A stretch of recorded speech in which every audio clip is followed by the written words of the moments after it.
All right, everybody. Unhappy Wednesday. Coming to you live once again here in our humble abode. This is the Unhappy Gilmore Show, powered by Green Legion Radio and part of the Green Legion Radio family. We thank you, as always, for joining us from wherever you may be and whatever device you're using to stream us on YouTube. So please pull up a chair, turn up the volume, use the company dime if, God forbid, you're still stuck at work at this hour. Crack open a cold one if that's your thing on a Wednesday night, and let's try to have some fun as we put an end to day 3 of this week's hostage situation and look forward to tomorrow being Friday Eve. All right, who's in the room? Lou Mancini, unhappy cold freaking Wednesday. Yeah, it's cold up here too, buddy. Fanny in the room. She's up in Dayton. And Keenan, yo, yo, yo. How's everybody doing? So, and Fanny knows this, but we had a massive winter storm Sunday into Monday. So, and it's nothing like, it's not like the blizzards that we see, back up in the Northeast there. But when I tell you this is the most snow that I've seen out here since the winter of 08, 09, some serious shit. That storm was worse. That storm, I think, dumped like 3-4 inches of ice first, then like 8 to 10 inches of snow, and then another inch or two of ice on top of it. That storm was god awful. I lived, I don't know, 3 to 5 miles from where I worked at the time, and it took me almost 2 hours to get home because you couldn't push on the gas. You just, and anytime you push on the gas, all these tires just spun. Like people are, these 4-wheel drive people were careening off the road. It was a mess. This one, not quite as bad, but more snow. I will tell you, there was every bit of a foot in my backyard. I know some places in Fairfield or wherever around me here measured 8 inches, 9 inches, 10 inches. I'm telling you, just because I know there was a foot of snow here. And for out here, guys, you folks in Philly, for that much snow out here, it is a huge, huge problem because they just don't have the equipment to get rid of it. Not like we do in the Northeast. So when it dumps that much, it becomes a massive problem. So kids were already off school Monday in my district, anyways. It was a teacher in service day right at the end of their holiday break. They got called off yesterday too. They went back to school today. Fanny's saying they're still off in Dayton for tomorrow. But here where I'm at, they were back to school today. I was actually off work Monday and Tuesday. Monday was definitely necessary. Tuesday might not have been. Yeah, I feel like yesterday maybe that was pushing a little bit. Although in the morning it was still icy and a little bit shitty out there. But yeah, that's what's going on here. And yeah, Fanny, the storm that we're supposed to get here, I think, is Friday into Saturday or something like that. I don't know. They're talking another 3 to 5 inches of snow. Look, we didn't get much snow last year. We didn't really get a ton of it the year before. So it looks like Mother Nature's trying to make it all up in one shot here. And it's been a real pain in the ass. And to add to that, it's been frigid cold. The sun has not really come out since Saturday. So the snow's not going anywhere. It's just there. It's not melting, right? So the roads clear up a bit, and then there's ice the following morning. And it just on and on and on we go. So that's what's going on out here. One other thing I would like to tell you real quick, and if I end up needing to end the show abruptly at some point, this afternoon at about 3:30, I was trying to finish up my day, and Michelle called. She was upset on her way to her mother's house. Her mother was writhing in pain. in her abdomen. They ended up having to call 911. Ambulance came to pick up my mother-in-law. Of course, Michelle followed over to the hospital, so they're over there now. I'm home with the kids. Just kind of waiting to see what the hell the deal is. She's scheduled to have back surgery on Monday, and she had to start taking some antibiotic yesterday. So we're thinking maybe antibiotic had a side effect that just kind of screwed her up a little bit. That's what we're hoping for. But I'm kind of I'm at the beckoning call here of if Michelle calls, I will mute this, and then we'll see what has to happen.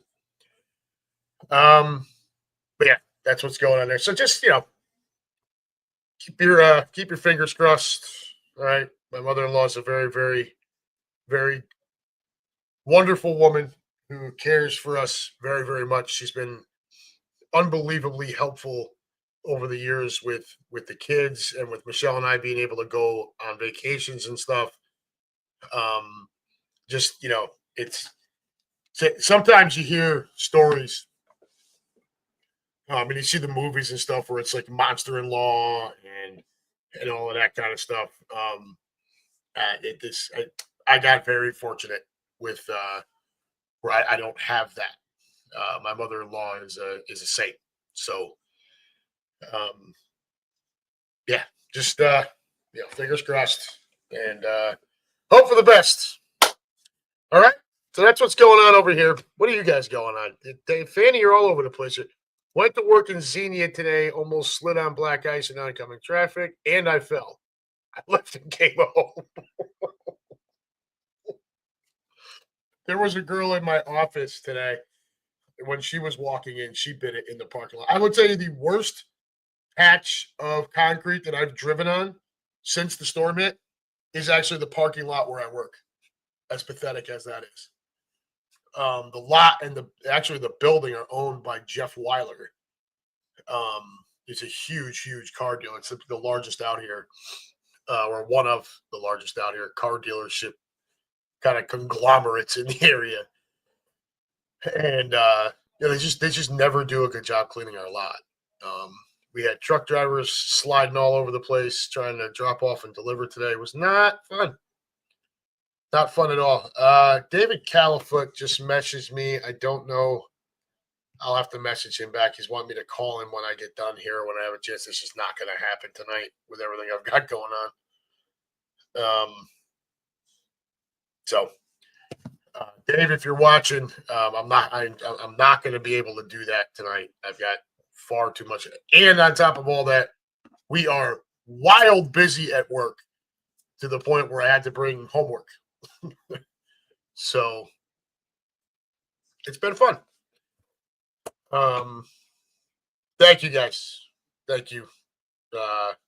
Lou Mancini, Russ, thank you very much. No school in Dayton, yada yada yada. Okay, let's do the business end of things, and then we'll get right to the boner of the week, which should be painfully obvious to everyone. Folks, we are sponsored by Cheerleaders Gentlemen's Club, located at 2740 South Front Street in Philadelphia. Just minutes away from the sports complex. Cheerleaders brings you the area's most beautiful women on 5 different stages. Open 7 days a week from noon until 2 a.m. and until 4 a.m. on Fridays and Saturdays. For group information, call 215-467-1980. Serve a private booth and party package. Also offering free parking, a full menu, daily drink and food specials, and a premium selection of cigars and a cigar lounge. If you're looking for a place to watch your favorite sporting event and you can't get out to the lake, the bank, or what have you, head on out to Cheerleaders and enjoy the 75-foot HD TV wall, as well as HD TV screens throughout the entire club. Folks, once again, that's Cheerleaders Gentlemen's Club, located at 2740 South Front Street in Philadelphia. Call 215-467-1980. Well, you can only be streaming us on YouTube. All right. Make sure you're sharing us everywhere. Okay. no matter what the platform is, whether it's Q by himself, whether it's me by myself, whether it's Q and I, like we did a week and a half ago. 2 weeks ago, I think at this point. Yeah, because I didn't do a show last week.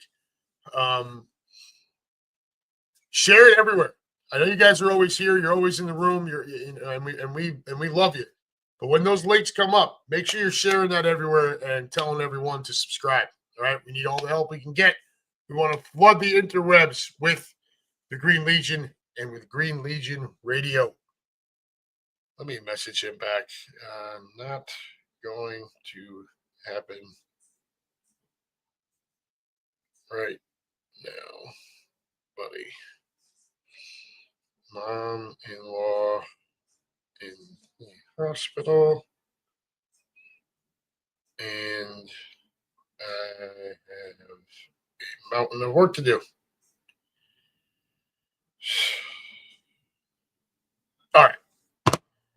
What's the status on my QB? All right, let's talk that real quick. Josh, what's the status on your QB? QB's fine.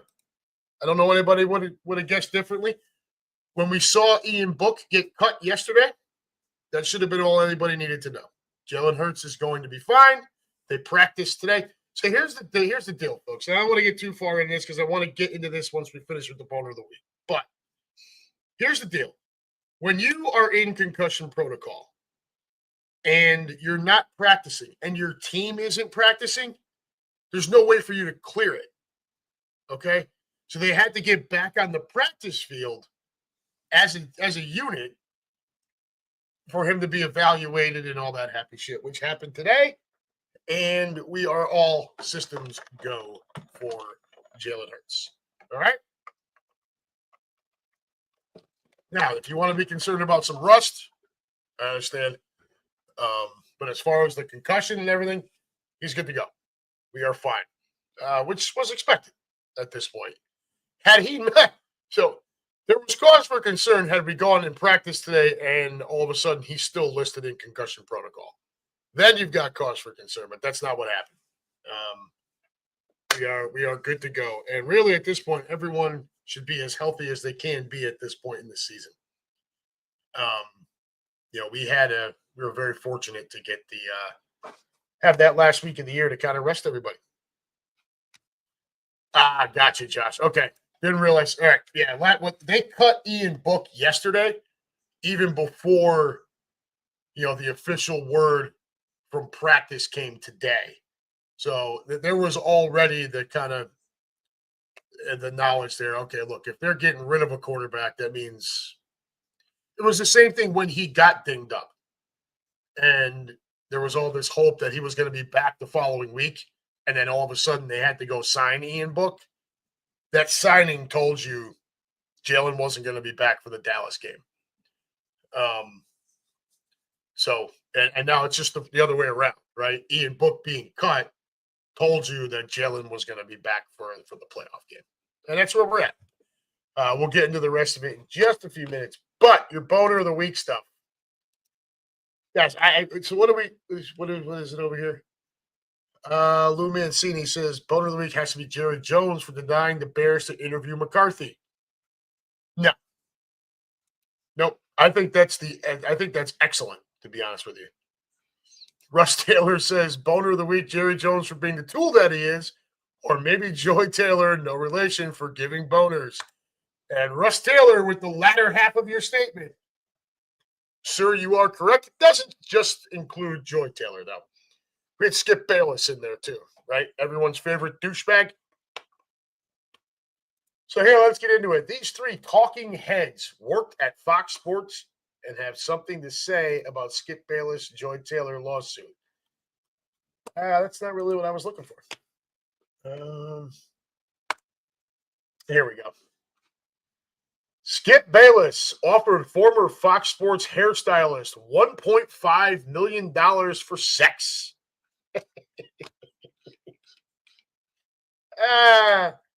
So the lawsuit alleges. And let's scroll on down.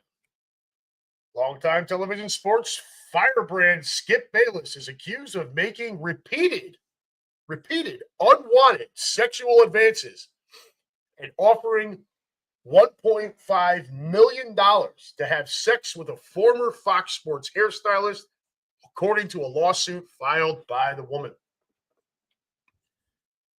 Lawsuit filed Friday in LA accuses Bayless, then a Fox Sports host, of trying to pressure plaintiff, I'm going to fumble this, but Nushin Faraji, into a sexual relationship, including allegedly offering her $1.5 million for sex after she told him of a cancer scare in 2021.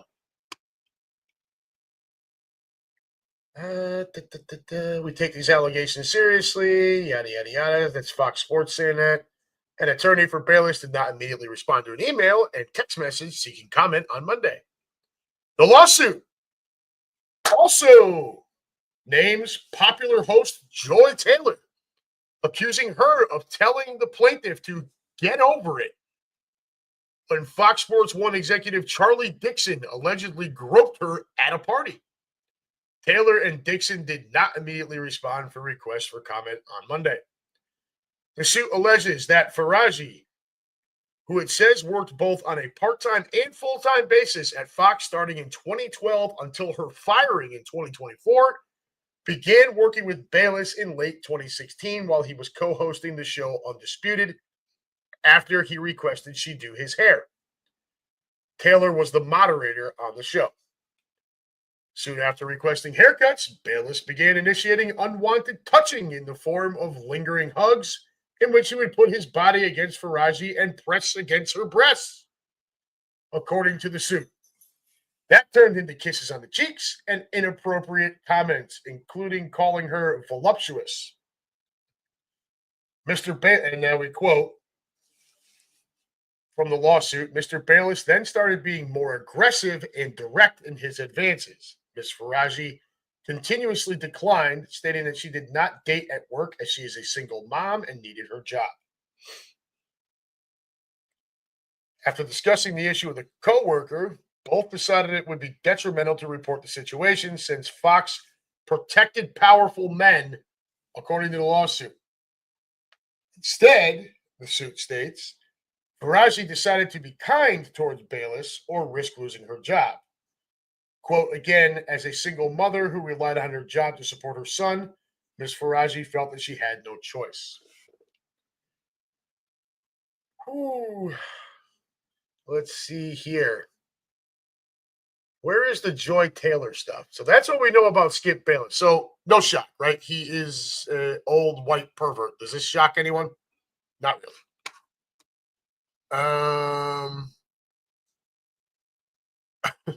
You guys are crazy. Ross Taylor, I do her.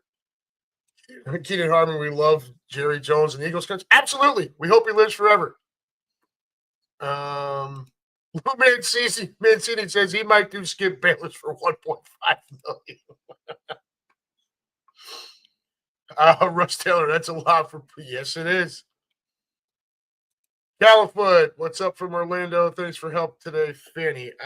Okay. What's up, Dave? I just messaged you back.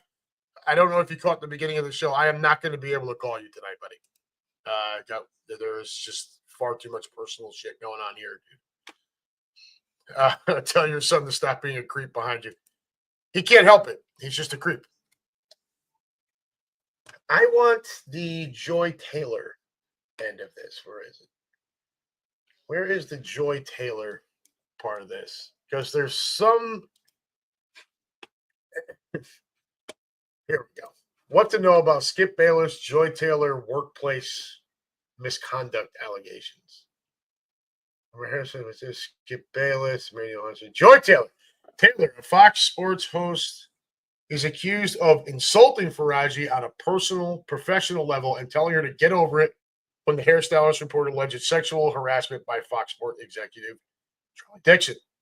Taylor is alleged to have had a sexual relationship with both Dixon and Emmanuel Acho at the same time. When Faraji approached her with concerns about the dynamic, the lawsuit states Taylor told her that she would simply report Dixon's misconduct to Fox once he was no longer useful to her. So, I don't know about the rest of you guys, But in my world, we call that a whore. That's what we call that. Charlie Dixon, Fox Sports Executive Vice President of Content, is accused of grabbing Faraji inappropriately. And apparently he was allowing Joy Taylor to bang her way into her current role. I mean, this thing is a mess, right? So the Skip Bayless thing, I mean, look, I'll be honest with you, none of it really surprises me with the way a lot of these folks act. The one part I didn't realize that Emmanuel Acho had that level of pull at Fox Sports where Joy Taylor felt the need to go mount him too to advance her career. I just didn't understand that part. The executive VP, hey, she's using her assets to advance her career, right? I mean, it's just it's repugnant, but I mean, who the hell am I to judge? And like I said, we call that a whore. That's what we call it.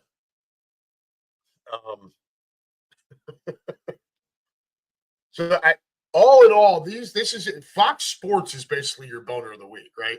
Because there's just it sounds like Fox Sports is just a cesspool at this point. This whole Skip Bayless, Emmanuel Acho, and Joy Taylor thing.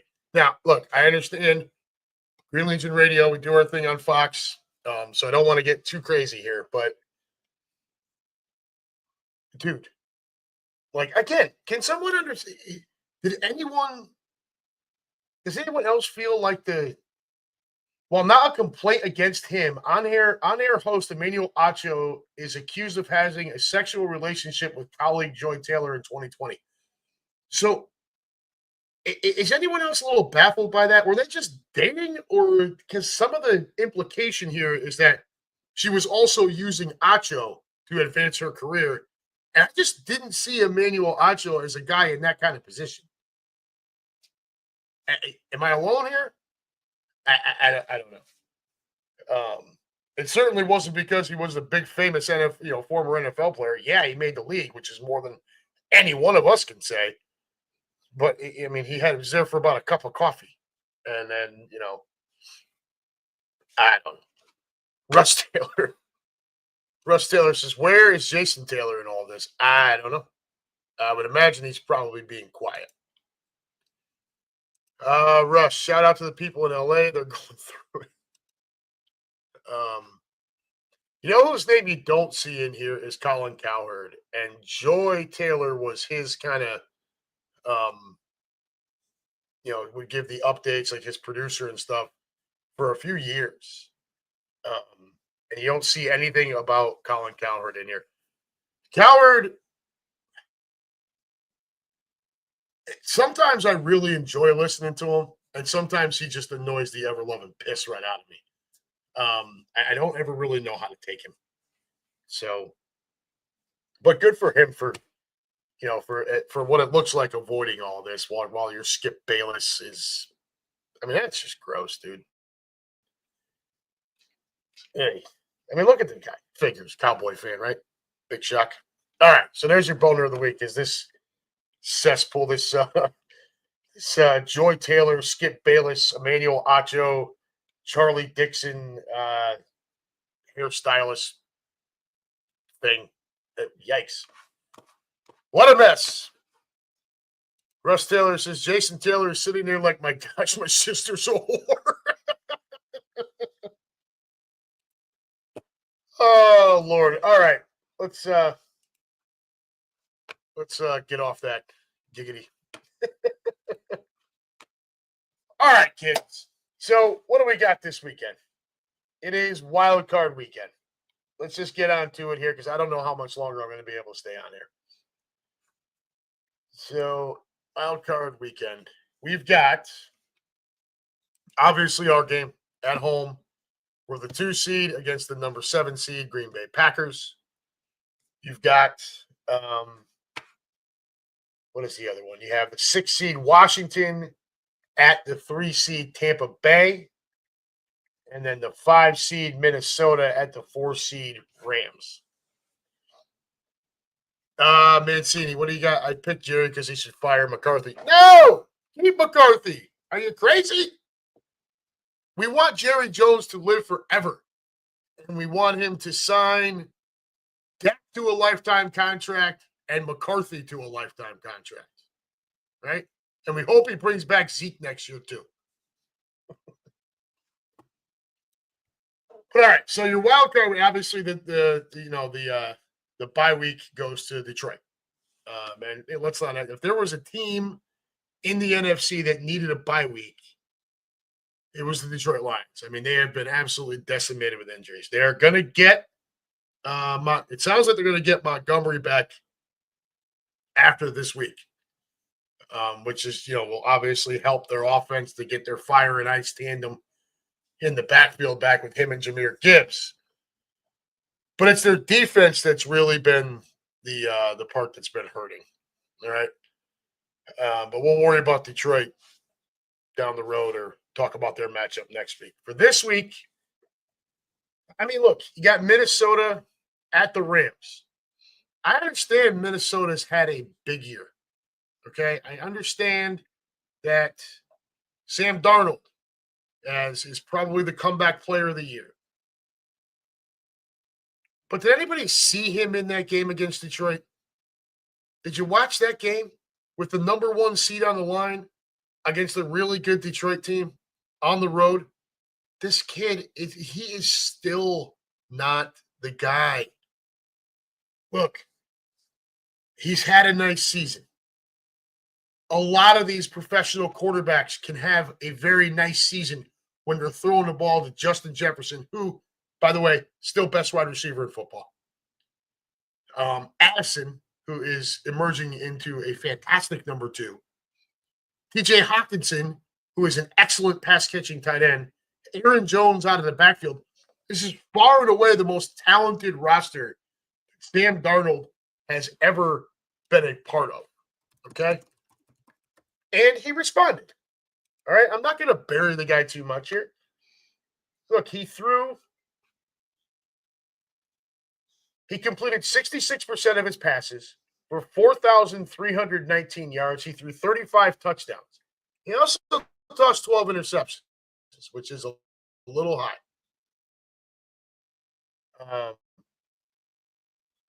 But overall, it far and away his best season. I mean, his next best season besides that is probably his second year. When he's still with the Jets, throws for 3,000 yards, 19 touchdowns, 13 interceptions, completes about 62% of his throws. So, but again, the talent on the roster is light years better than anything he's ever had. Literally. And Justin Jefferson, yeah, look, I understand Jamar Chase won the Triple Crown for receivers this year. Got it. Justin Jefferson is still the best wide receiver in football. The fact that Jefferson managed to still be, I think he finished top 5 in all 3 of those Triple Crown categories, including what did he? Yeah, he was second in yards. I know that. With Sam Darnold throwing the football, I mean, come on, dude. Chase, nice year, and Jamar Chase may very well be the second best wide receiver in football overall. This year, he's got the best stats. Got it. As far as just a head-to-head talent versus talent perspective, I'm still taking JJ over Jamar. And think about Justin Jefferson if Joe Burrow's throwing him the football. And what kind of numbers is the kid's going to put up? It's nuts. So, Darnold, again, nice big year. But, dude, that last game, and that's the lasting memory, right? Like, he goes 18 of 41, 166 yards, no touchdowns, no interceptions. Got it. He didn't fumble. But it just was ineffective in a game where they needed him. He tosses 166 yards, completes 44% of his passes, passer rating of 55.5 in a year where his rating overall was 102.5. So now he's going to go to LA and he's going to play against Matt Stafford, who is a much better quarterback than Sam Darnold. And if he's got a healthy Nakua and a healthy Cooper Kupp and his complement of weapons,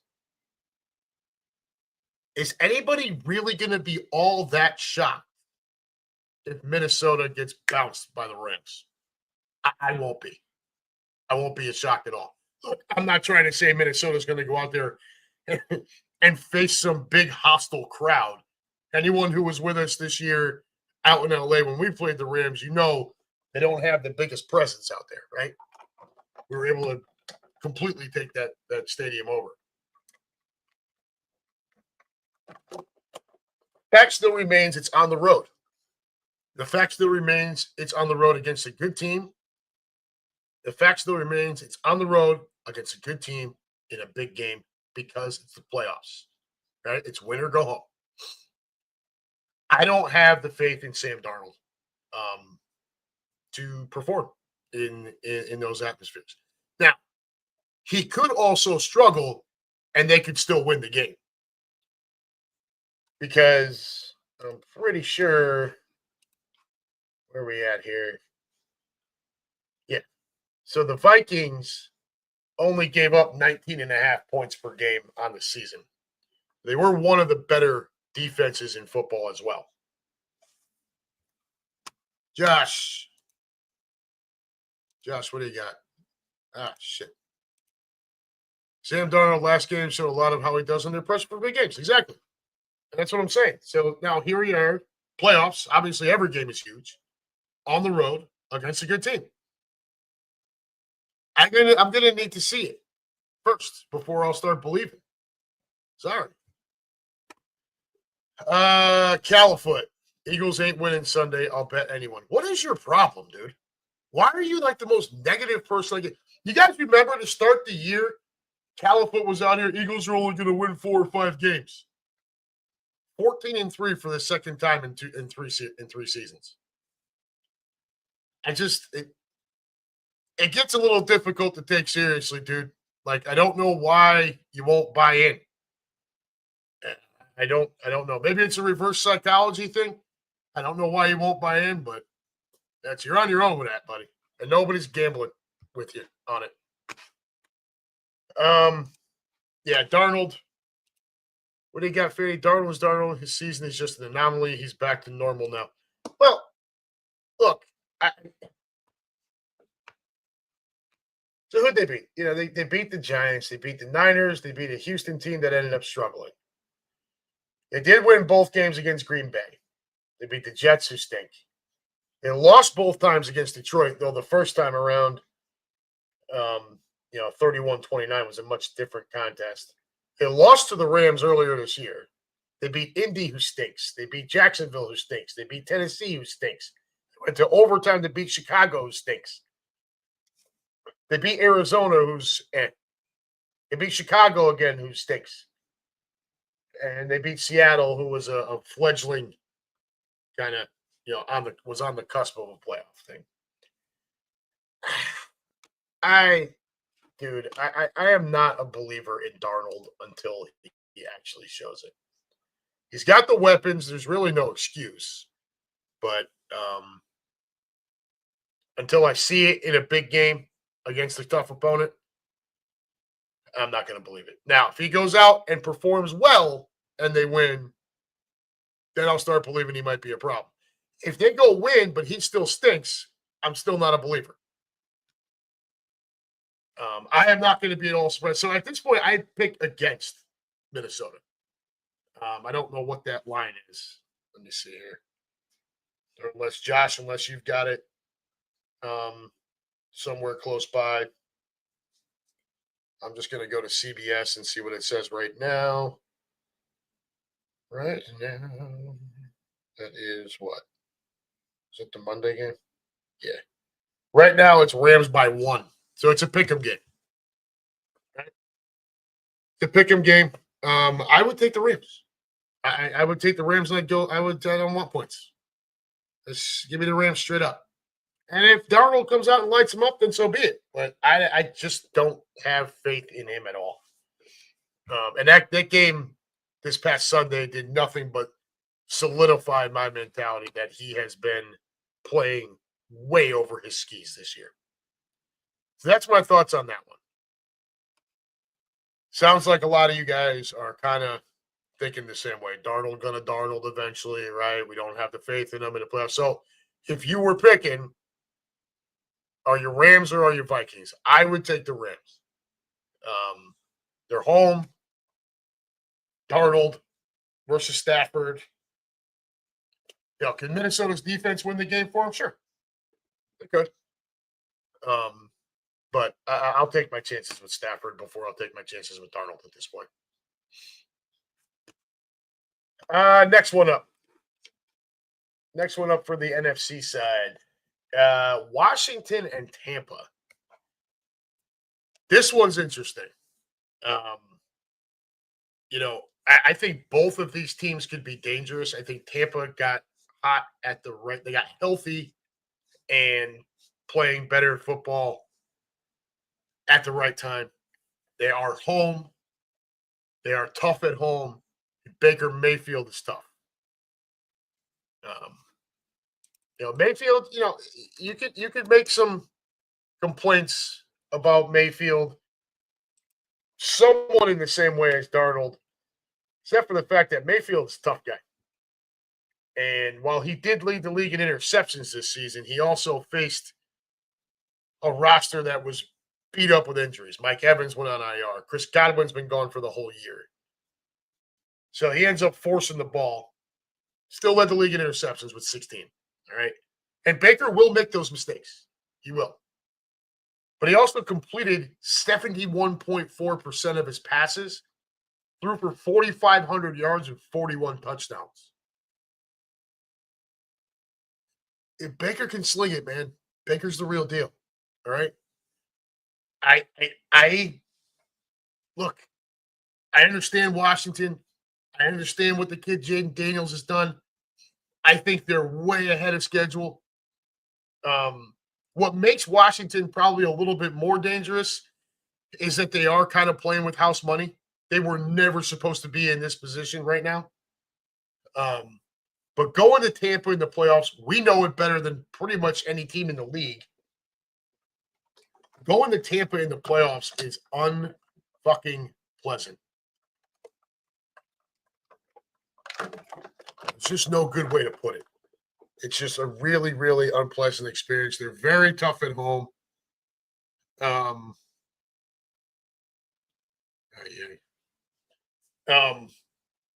Baker, that team has kind of taken on the persona of its quarterback, and they're tough. And Mike Evans is a generational talent. When it's all said and done, he is going to go down as one of the top 10, maybe top 5 receivers to have ever stepped on a football field. Being 6'5", 230 pounds doesn't hurt, right? Definitely helps. And they got a guy who can sling you the ball. The only way to beat them is to force Baker into those mistakes. And leading the league in interceptions with 16, he will make them if you force him into it. I don't know that Washington is the team to do that. Washington, very inconsistent defensively, right? Right. Overall, their point differential, where's Washington? They were giving up. Yeah, they give up 23 points per game. All right. So they score 28 and a half. They can light up a scoreboard. But they can also get lit up too. You saw Tanner McKee toss a couple touchdown passes against them. You saw Kenny Pickett not look too bad against them. It's Washington defense, despite the fact that Dan Quinn being their head coach is a defensive mind, they're not that great yet. They need more talent on that side of the ball. They went out and got what was it? Lattimore, and that just really didn't make that big. I wasn't all that surprised. It didn't. I was not surprised it didn't make as big of an impact as they were thinking it was going to. Didn't shock me one bit. But whatever the case may be, they can get after the quarterback a little bit. But other than that, they do not defend very well at all, and they do get. As a matter of fact, of all of the playoff teams, They are giving up the most points per game. Now, the Buccaneers also give up a lot, 22.6. So you may see that scoreboard get lit up. I like Tampa at home. I like Baker in his backyard.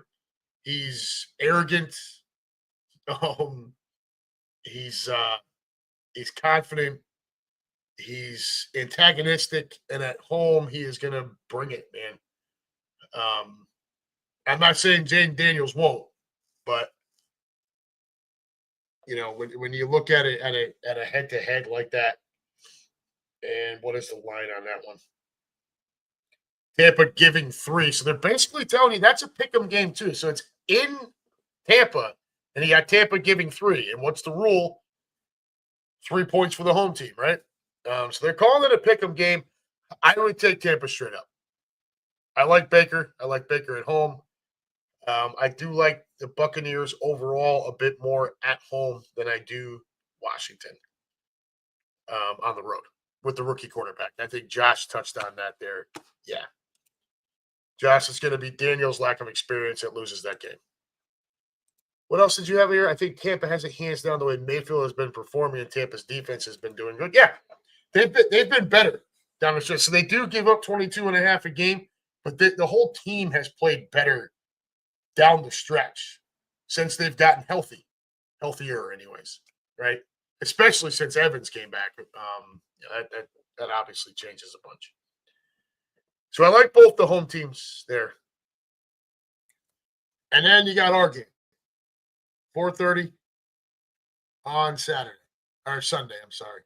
I was really hoping for the Saturday window. Didn't happen. I was bummed. But we're home against the Packers. Played the Packers first week of the season. Califoot, we already know your opinion. We think, just like the Eagles weren't going to win more than 5 games this year, Eagles are going to get blown out on Sunday against the Packers. That's Dave Califoot's stance. I do not see it that way. The loss of Christian Watson for the Green Bay Packers is a big deal. It is, now look, he's not their best wide receiver, but he's their biggest wide receiver. When I said Mike Evans was 6'5", 230, Christian Watson is about the same frame. So when you want to, somebody to go up and get it, this is your guy. Jane Reed still poses a problem. Daubs still poses a problem. Josh Jacobs out of the backfield is still a problem. We don't know how banged up Jordan Love actually is, how much that'll matter. The Packers are young, and they're gonna be around a while. A lot of that talent on that roster is young, and I'm talking about like 26 or under type of young. So they're going to be around a while. I don't think they're ready for this kind of atmosphere yet. I think I understand they went into Dallas last year and they handed Dallas their ass, and Dallas was one of the it was like the hottest home team in the universe for 2 years and all that shit. But let's be honest, Dallas is always ripe for the picking in the playoffs, no matter where you're playing, especially when it's Green Bay. They seem to not be able to beat them regardless of who the fucking quarterback is. I don't know that Jordan Love and that young roster is ready to come into a place like Philadelphia and win that game. Now, look, the weather shouldn't be a problem. And this is something Quimby and I touched on 2 weeks ago, where Green Bay coming in, the outdoor temperatures should not factor in for them. At least not as much, right? But what does factor in is that crowd, dude, and the noise that comes from the link. And the youth on that roster, I think you're going to see mistakes. I do. I think you're going to see false starts. I think you may see a couple of false starts on wide receivers, which anybody who knows me knows that is. You want to see me become incensed? Let one of our receivers end up with a false start because there's no excuse for the penalty. But I think in this atmosphere, the youth, having already lost to us earlier this year, I don't know that Green Bay is really capable, is really equipped to handle that just yet. Like I said, they're going to be around a while, so they probably get to that as long as they keep gelling and keep taking steps forward. I don't think this is the year for them to take that step. First game of the year in Brazil was a close game. It was a shootout. Granted, we turned the ball over 3 times that night, still won the football game. Was also the first game of the year with 2 brand new coordinators. So our defense had nowhere near hit its stride yet. We had not made the full-on commitment to the run game yet. This is a much different Philadelphia Eagles football team than it was week 1. And it may be a different Green Bay Packers team than it was week 1 as well. Teams evolve over the course of the year. I think you have to get through a month or so, first 4 or 5 games, before you really figure out who you are, and then you lean into that. Eagles we figured out who we are. What does best for us is run the football. So we leaned into that, and here we are. Packers, Josh Jacobs has had a monster season, so maybe they still had some of that too. What are you talking about, bub? That's a chain, buddy. That's the chain to control the either the fixture or the fan.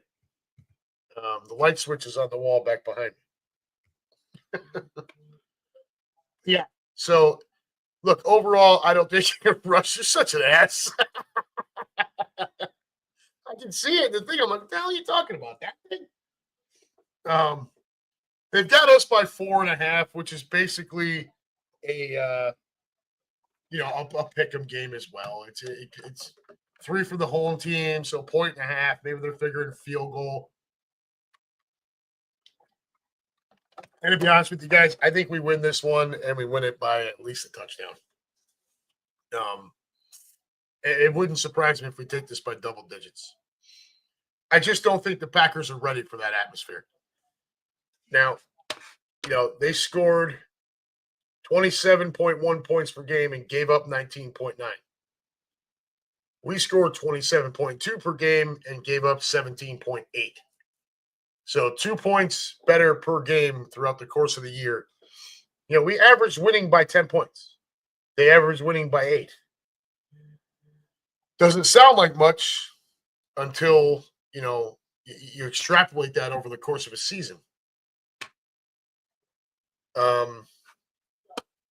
Let's see.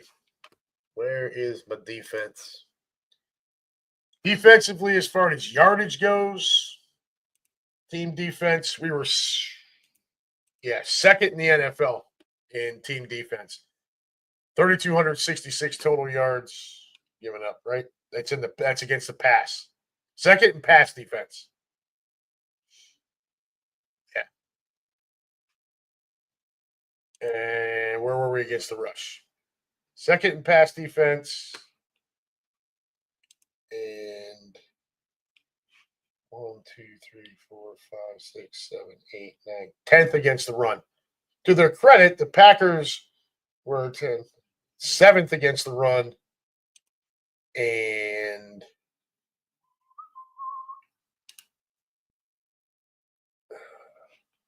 they drop off against the pass. They're middle of the pack against the pass. So, look, the Eagles are the better team. We talk about this week in and week out, guys, girls, and nothing really changes for me. Tell me where the Packers and Califoot, go ahead and give your, and chime in here. I was going to put the StreamYard up, but once this whole shit with my mother-in-law came up, I don't want to have someone on here and then have to cut it off. So you're going to have to type it. Tell me where the Packers have this distinct advantage that makes you believe they're going to come into Philly and win the game. Tell me, where is it? Quarterback? I don't know. Jordan Love doesn't sound like he's the healthiest right now. And Jalen's coming back off the concussion, but we all knew he was going to clear that today.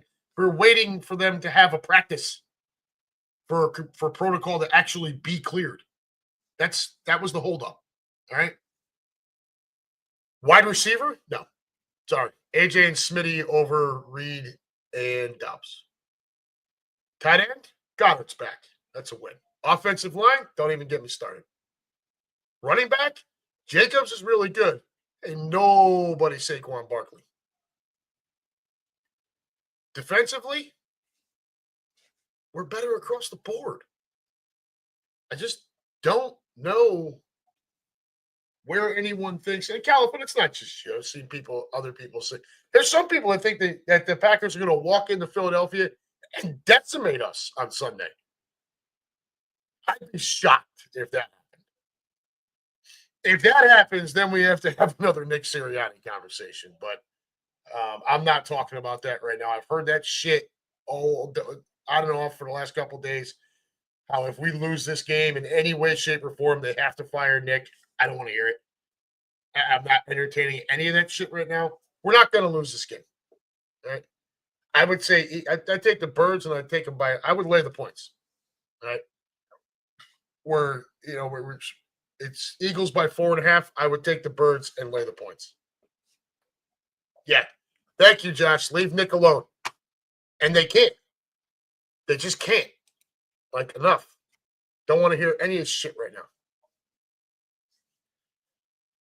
So I've got all the home teams. I got the Birds, the Bucks, and the Rams. Your home teams, your favorites, whatever you want to call it. That's who I got winning NFC side. Okay, Dave, we'll lose. Cool. When we win, I don't want to hear your mouth. I don't want to hear excuses. On the AFC side, you got Pittsburgh and Baltimore. Look, I know Lamar Jackson has had his playoff troubles, but Pittsburgh is in a huge downward spiral. Baltimore is home, favored by 9.5. I would seriously consider laying the points. Pittsburgh is just they're coming apart at the seams at the wrong time of the year, and I feel like they are ripe for the picking. Baltimore's got their number. I like the Ravens in a landslide in that game. Sunday. Denver at Buffalo. All right, look. Bo Nix is a nice story. He's had himself a nice rookie season, right? There was some talk for a little while that he may, be a little closer to that offensive rookie of the year than anyone wanted to give him credit for. Ultimately, that is going to go to Jaden Daniels, as well it should. But Bo Nix has had a nice rookie year. Denver to 10-7. He's got them in the playoffs. Nobody expected them to be in the playoffs this year. He's gotten, he had gotten better as the season went on. We saw him just a few weeks ago against a Bengals team that was playing for its life. And, if not for Burrow doing Burrow things, Broncos probably win that game. However, they're not playing the Bengals on Sunday. They're heading to Buffalo to take on who will likely be the runner-up for the MVP, Josh Allen, in Buffalo. That's not going to go well, right? Denver's a nice story. Bo Nix rookie season is a nice story. That's all those things are. They're nice stories. That story comes to an end this Sunday in Buffalo. I don't think this one is very close either. I like Buffalo to handle their business. And 8.5, I don't know. But certainly capable of blowing them out. What else do we have? Am I missing one? I'm missing one. We got Denver, Buffalo, Pitt, Baltimore. Who am I missing? Oh, the Chargers and the Texans. That's right. This one's a little more interesting. I think they both need the game. I think now Jim Harbaugh doesn't need the game, but I think the quarterback does. I think Justin Herbert needs this game. He's been in one other playoff game, was up 27-0 at halftime, and got outscored 31-3 by Sunshine and the Jacksonville Jaguars in that game. in case anybody hasn't noticed, Jacksonville just fired Doug Peterson because Dougie's overrated. And I'm sorry, but I don't see the Trevor Lawrence magician, this highest rated recruit since Andrew Luck nonsense. I just don't see it. And so that playoff loss, while horrible no matter what way you cut it, looks even worse now. And now you got to go to Houston. Houston, on the other hand, has had a very up and down year. Right? Chargers finished 11-6. Houston wins their division at 10-7. The AFC South has been a cripple fight for a while. CJ Stroud had a rough sophomore year. It happens. CJ Stroud also had to deal with some of his weapons being hurt. This also happens. CJ Stroud's last playoff game was a nightmare against Lamar and the Ravens last year. Now he's home against a Chargers team that plays really good D, comes in, can run the football. They got a quarterback, you got Ladd McConkey, Quentin Johnston with Herbert there. They can score. They can score points. And so let's see. They average 23.6 per game. They only give up 17.7. That is the lowest points per game allowed of any team in the playoffs right now. Whereas your Houston Texans, where the hell are they at? The Houston Texans score 21.9. They give up 21.9 per game. I think I like the Chargers in this one. Look, there's no road. The road thing is, and you're on turf, right? It's in the dome down there in Houston. I don't really see that Houston football crowd as like a, oh my God, we have to go in there and deal with them. It's indoors. Dicker the kicker for the Chargers can be a big factor here. Houston's still facing injury woes. I don't like Houston in this game, and I think Herbert needs this game, and I think Harbaugh really wants this game.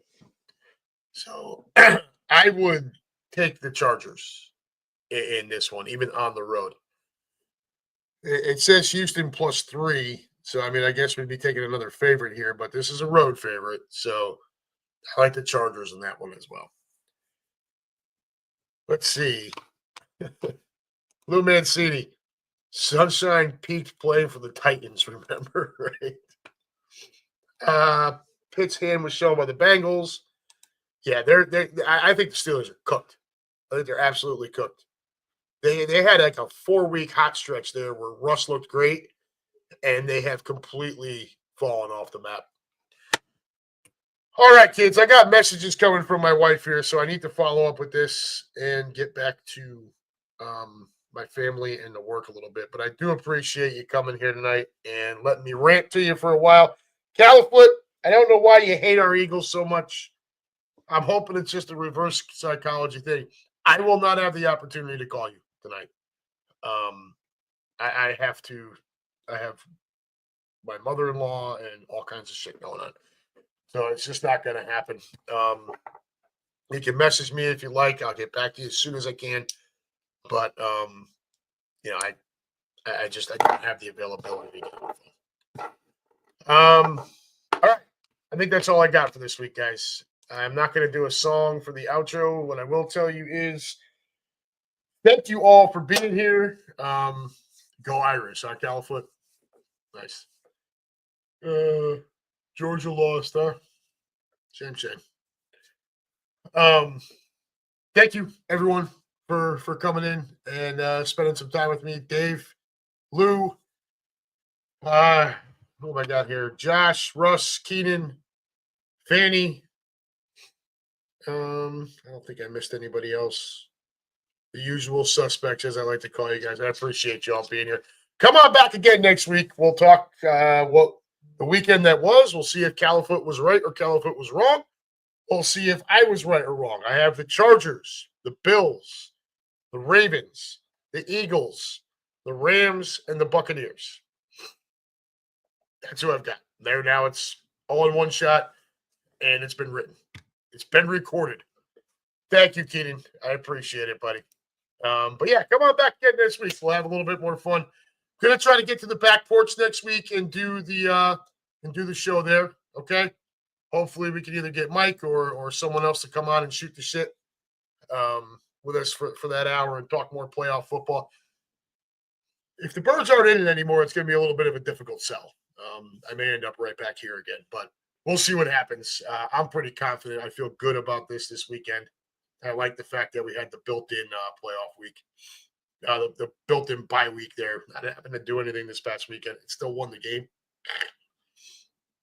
But anyways, folks, thanks for coming in. Come on back again next week. Try to stay warm. Try to stay dry. I know there's a lot of places expecting more snow, including us here. Enjoy your weekend. Don't do anything I wouldn't do. Remember, the judge won't be back in until Monday, weather permitting. And as always, folks, go Birds.